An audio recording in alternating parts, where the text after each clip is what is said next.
அப்பளம் வத்த குழம்பு பண்ண போகிறோம் நம்ம. இப்போ அதுக்கு என்னென்ன பொருள் பார்க்கலாம்.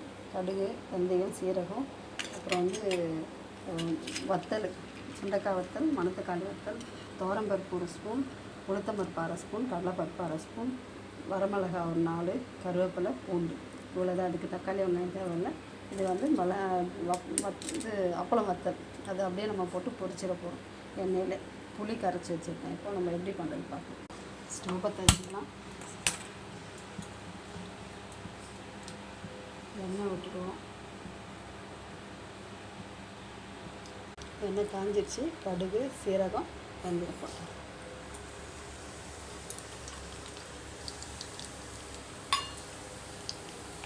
கடுகு பொரியுது.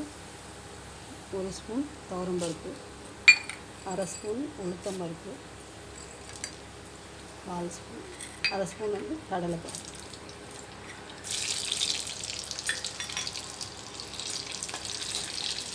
நம்ம இந்த வத்தலையும் கூட போட்டுக்கலாம்.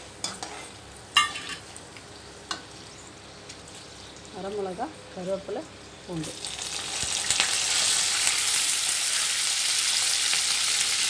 பெருங்காயம் போட்டுக்கலாம். இதெல்லாம் கொஞ்சம் நல்லா வதங்கணும். பூண்டு நல்லா வதங்கணும். இது பருப்பெல்லாம் நல்லா பொரிஞ்சிடுச்சு.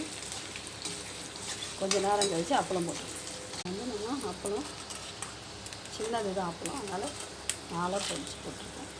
அப்பளம் பொரிஞ்சதான் நம்ம மிளகாலாம் போட்டுருக்கோம். அப்பளம் நல்லா பொரிஞ்சு வந்திருக்கு. மஞ்சத்தூள், மிளகாத்தூள், குழம்பு மிளகாத்தூள் தான் போடுறோம். 1/2 ஸ்பூன் போட்டிருக்கேன். ஊற்றிடலாம்.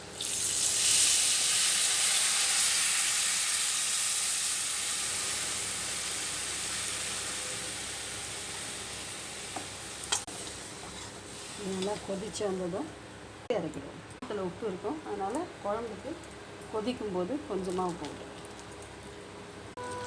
குழம்பு இப்போ நல்லா சுண்டி வந்துடுச்சு.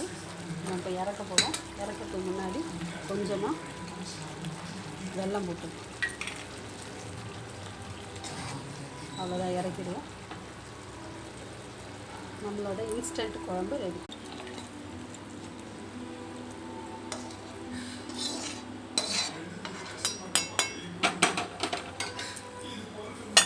இன்ஸ்டன்ட் குழம்பு ரெடி ஆயிடுச்சு.